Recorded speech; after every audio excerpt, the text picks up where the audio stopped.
এটা হলো অ্যামাজন জঙ্গল, আমাদের পৃথিবীর সবথেকে বড় আর সবথেকে রহস্যময় জঙ্গল। আর এই জঙ্গলটাই পৃথিবীর সবথেকে ভয়ানক প্রাণীদের জন্য জেলখানা। প্রায় 60 মিলিয়ন বছর ধরে এই জঙ্গলটা খুনি দানবদের জন্ম দিয়ে আসছে, আর এই হাটটাই হলো তার সবথেকে বড় প্রমাণ। 2009 সালে কিছু জীবাশ্মবিদ অ্যামাজন জঙ্গলের সেরেহান অঞ্চলে খননের কাজ করছিল। এই জায়গাটায় একটা কয়লার খনি রয়েছে। আসলে এই কয়লার খনিটা প্রায় 60 মিলিয়ন বছর পূর্বে পৃথিবীতে মিটিরয়েড হিটের পর এই অঞ্চলে রেইন ফরেস্টের কারণে তৈরি হয়। এই কারণে তারা এখান থেকে প্রাচীনকালের প্রাণী আর গাছেদের ফসিলের সন্ধান করছিল। খননের সময় তারা মাটির নিচে এক আজব ডিজাইনের জিনিস দেখতে পায়। যখন বিজ্ঞানীরা এর উপরের ময়লাটাকে সরিয়ে ভালোভাবে অবজার্ভ করে, তারা একটা হাড় দেখতে পায়। তাদের মধ্যে কেউ মন্তব্য করে এটা হয়তো কোনো কুমিরের হাড় হবে, আবার কেউ কেউ বলে ওঠে এটা একটা কচ্ছপের হাড় হবে। কিন্তু এই হাড়টা এমন এক ভয়ানক প্রাণীর রহস্যকে উন্মোচন করে, যা আজ থেকে কয়েক মিলিয়ন বছর পূর্বে এই অ্যামাজন জঙ্গলেই তারা রাজত্ব চালাতো। টাইটানোবোয়া। কিন্তু এই সাপটা কোনো সাধারণ সাপ ছিল না, এটা ছিল পৃথিবীর মধ্যে সবথেকে বড় সাপ, যার লেন্থ ছিল প্রায় 42 থেকে 43 ফুট আর এর ওয়েট 1 টন। জাস্ট কল্পনা করুন, যদি দুটো জিরাফকে পরপর শোয়ানো অবস্থায় রাখা হয়, তারপরেও এই সাপটার সাইজ বড় হবে। এই মডেলটিকে দেখলেই বুঝতে পারবেন। লেফট সাইডে রয়েছে অ্যানাকোন্ডা আর রাইট সাইডে রয়েছে টাইটানোবোয়া। মানে আজকের দিনের পৃথিবীর সবথেকে বড় সাইজের সাপ অ্যানাকোন্ডা এই দানবটার কাছে অর্ধেক, একটা প্যাসেঞ্জার বাসের থেকেও লম্বা। একটা সাধারণ হাড় আমাজন জঙ্গলের এমন এক রহস্যের ইতিহাসে পৌঁছে দেয়, যেখানে নকশাটাই ছিল সম্পূর্ণ আলাদা। টাইটানোবোয়ার খোঁজ একদিনে শুরু হয়নি। 1994 সালে একজন লোকাল জিওলজিস্ট হেনরি গার্সিও সেরেহানের কয়লার খনিতে একটি অদ্ভুত জিনিস দেখতে পায়। অনেকটা গাছের ডালের মতো দেখতে ছিল। সেই সময় এক্সপার্টরা এই জিনিসটার উপর বেশি গুরুত্ব দেয়নি, একে কেবল একটা বাক্সে মুড়ে রেখে দেওয়া হয়। এরপর 2002 সালে আরো এক জিওলজিস্ট ফেবিয়ানি হেরারা সেম আরো একটা ফসিল খুঁজে পায়। আসলে এই জিওলজিস্টদের মূল উদ্দেশ্য ছিল প্রাচীনকালের এই সংরক্ষিত রেইন ফরেস্টে রিসার্চ করা। তারা জানতে চায় এখানের জীবন কেমন ছিল। তারা যতই এখানে খনন করে যাচ্ছে, ততই প্রাণীদের মেরুদণ্ডের হাড় আর পাঁজরের ফসিল খুঁজে পাচ্ছিল। তারা লক্ষ্য করে হাড়গুলো ধারাবাহিকভাবে বড় সাইজের, কিন্তু এগুলো কোনোভাবেই কুমিরের মেরুদণ্ড হতে পারে না। বিজ্ঞানীরা যখন এই হাড়গুলোকে নিয়ে বর্তমানের অ্যানাকোন্ডার সঙ্গে তুলনা করে, তারা যা ডিসকভার করে তা কল্পনার বাইরে। এই মেরুদণ্ডের হাড়গুলো অ্যানাকোন্ডার হাড়ের থেকেও 3 গুণ বড় সাইজের। আপনি নিজেই অনুমান করে দেখতে পারেন, ডান দিকের মেরুদণ্ডটা কয়লার খনি থেকে পাওয়া, আর বাম দিকের মেরুদণ্ডটা বর্তমানের অ্যানাকোন্ডার।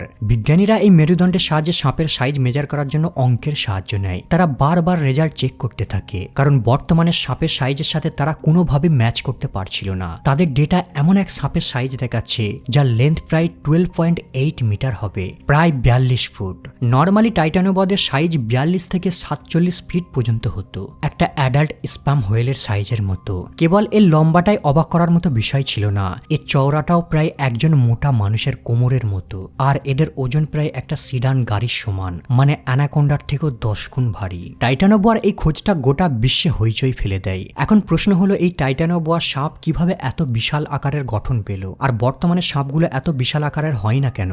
এর উত্তর লুকিয়ে রয়েছে টেম্পারেচারে। সাপ অ্যাক্টোথার্মিক, মানে ঠান্ডা রক্তের প্রাণী। আমরা জানি গরম রক্তের প্রাণীরা নিজের দেহের ভিতর থেকে তাপ তৈরি করতে পারে, যেমন মানুষ গরম রক্তের প্রাণী। এমনকি শীতকালেও আমাদের দেহকে গরম রাখতে বডি তাপ প্রডিউস করে থাকে, ঠিক অনেকটা হিটার মেশিনের মতো। কিন্তু ঠান্ডা রক্তের প্রাণীদের দেহকে গরম রাখতে পরিবেশের তাপের উপর নির্ভর থাকতে হয়। তাদের বডি ঠিক অনেকটা সোলার প্যানেলের মতো, সূর্যের তাপে এরা এনার্জি পায়, আর ঠান্ডায় এদের বডি স্লো আর দুর্বল হয়ে যায়। এই কারণে ঠান্ডা এলাকায় খুব কম সাপ দেখা যায়।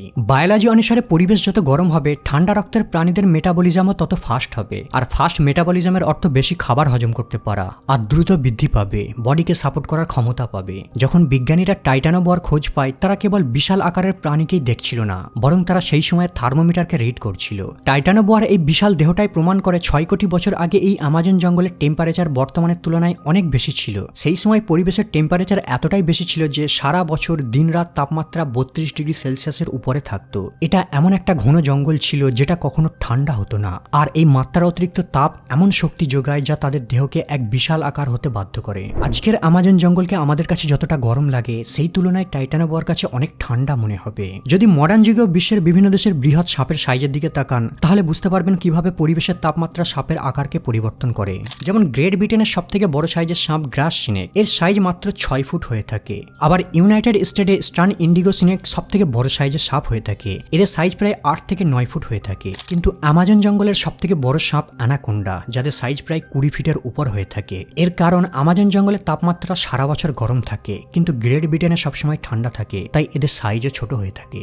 এখন প্রশ্ন হলো, তাদের এত বিশাল দেহকে চালানোর জন্য সেই পরিমাণের খাবারের প্রয়োজন পড়ে, তাহলে এরা কি খেত আর কিভাবেই বা এরা শিকার করত আপনি শুনলে অবাক হবেন। এত বিশাল হওয়ার পরেও এরা হলিউড মুভির মতো শিকার করে না, আর এরা পাইথনের মতো ভূমিতেও শিকার করে না। আসলে এদের দেহ বিশাল হওয়ার কারণে এরা জঙ্গলের ভূমির উপর দ্রুত মুভ করতে পারত না। এরা ছিল এক প্রকার জলের শিকারী। জলাভূমির মতো জায়গাতে এরা শিকারের জন্য ওত পেতে বসে থাকতো, ঠিক অনেকটা কুমিরের মতো, কারণ জল তাদের ভারী দেহকে সাপোর্ট করত। আর এরা ওই জলে ফ্লোট করে বয়েন্সির সাহায্যে তাদের দেহের ওজনকে নর্মাল ফিল করত। কালো অন্ধকার জলাভূমিতে এরা নিজেদের গোপন রাখত, কেবল তাদের চোখ আর নাককে জলের উপর দেখা যেত।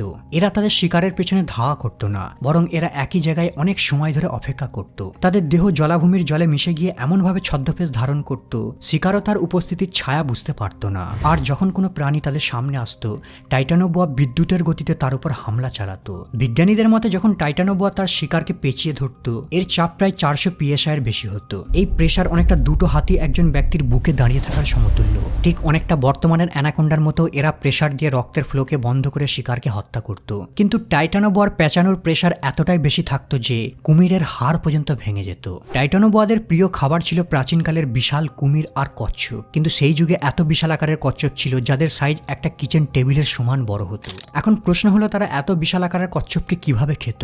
2011 সালে জিওলজিস্ট জর্জ মারিনো বার্নাল টাইটানোবোয়ার একটা মাথার খুলি খুঁজে পায়। তারা এই মাথার খুলিটার উপর গবেষণা করে জানতে পারে টাইটানোবোয়া তাদের চোয়ালকে অ্যানাকোন্ডার মতো প্রসারিত করতে পারত। এরা তার মাথার থেকেও 3 গুণ বড় সাইজের প্রাণীকে গিলে নিতে পারত। যেমন অ্যানাকোন্ডা একজন গোটা মানুষকে গিলে নিতে পারবে, ঠিক তেমনি এরাও একটা বড় আকারের হিপোপোটামাসকে গিলে নিতে পারত। এরা 180 ডিগ্রি অ্যাঙ্গেলে মুখকে ওপেন করতে পারত, যা এমনকি একটা বড় সাইজের বাইকও ঢুকে যাবে। তবে এটাও মনে রাখবেন, জল টাইটানোবোয়ার শিকারের জন্যই একমাত্র প্লেস নয়, এটা তার জীবনের সবথেকে গুরুত্বপূর্ণ স্থান। এত বিশাল দেহ নিয়ে এরা যদি শুষ্ক মাটির উপর দিয়ে চলতো, তাহলে এদের ওজনের কারণে ইন্টারনাল অর্গানে চাপ পড়তো, শ্বাস নিতে কষ্ট হতো আর অর্গানগুলো ফেটে যেত। তাদের জীবন একদম পারফেক্ট ব্যালেন্সের মধ্যে ছিল। সূর্য এদের ক্ষমতা দিত আর জল এদের ওজনকে কম রাখত। কিন্তু পৃথিবীর এই বিশাল সাপ কিভাবে হঠাৎ গায়েব হয়ে গেল? টাইটানোবোয়া যেই সময় জীবিত ছিল সেই সময়টা ছিল প্যালিয়েশন পিরিয়ড, ডাইনোসর বিলুপ্তির পরবর্তী সময়। আর এই সময়টায় পৃথিবীর পরিবেশ অনেক উষ্ণ ছিল, কিন্তু 49 মিলিয়ন বছর পর ধীরে ধীরে পৃথিবী ঠান্ডা হতে শুরু করে, যা কোল্ড ব্লাডেড প্রাণীদের জন্য এক মহামারী। ঠান্ডার কারণে এদের বডি স্লো হয়ে যায়, এরা ঠিকভাবে শিকার করতে পারতো না আর ঠিকভাবে খাবারও হজম করতে পারতো না। ক্লাইমেট পরিবর্তনের সাথে সাথে তাদের বাসস্থান জলাভূমিও পরিবর্তন হতে শুরু করে। এখানের প্রাণীরা হয় মারা যায়, না হলে তারাও তাপের খোঁজে অন্য কোথায় পালিয়ে যায়, যার ফলে খাবারের শর্টেজ দেখা যায়। কিন্তু দুঃখের বিষয়, টাইটানোবোয়া ক্লাইমেট চেঞ্জের কারণে পরিবেশের সাথে খাপ খাইয়ে নিতে পারেনি, আর ধীরে ধীরে এরাও অদৃশ্য হয়ে যায়। বন্ধুরা, যদি ভিডিওটা ভালো লেগে থাকে তাহলে একটা লাইক করবেন। আজ এই পর্যন্ত আপাতত বিদায় নিলাম, দেখা হবে আবার পরের এপিসোডে।